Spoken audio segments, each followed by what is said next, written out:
Когда в лицейда произошел взрыв, и пострадавших нет, это учебные водные.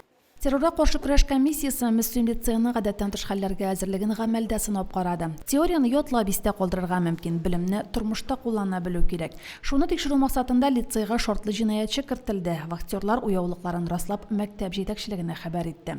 Фактының төп бурычы подозрительный предметны белергә, карап күрергә һәм шулай ук шул вакытта кнопка тревожной сигнализациягә басарга, аның буенча мәктәп директорын белдерергә, мәктәп директоры инде дальнейший үзенең эшен эшли, ул инде үзенең сотрудникларга, завхозга, андагы мәктәп директорлар, мәктәптәге укытучыларга һәм шулай ук персоналга төрле бурычлар куя. Вызов полиции, ул инде иң беренче чиратта кирәк.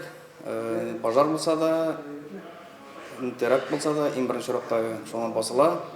И шу кнопка тревожной сигнализации аркасында экипаж килеп җитә, МВДныкы сотрудниклар.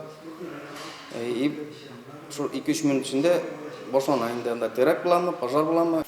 Инструкция буенча эш хәрәкәтләр төгәл башкарылды, тиешле службаларга хәбәр җибәрелде. Шикле предмет кисәтү тасмасы белән әйләндереп алынды, мәктәп персоналы эвакуацияләнде. Шул ук вакытта хаталар да булды.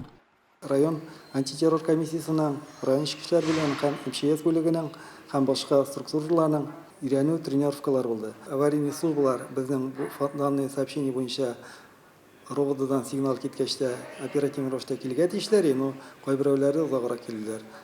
Шуңа күрә инде ул җитәкчеләр үзләрен беләләр.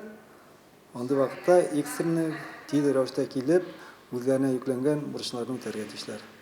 Соңыннан террорга каршы көрәш комиссиясе утырышында эш гамәлләре анализланды, проблемалар уртага салып сөйләшенде. Террорга каршы мондый чаралар алга таба да дәвам итәчәк. Рима Авзалова, Динар Минхаҗев, Мөслим телевидениесе.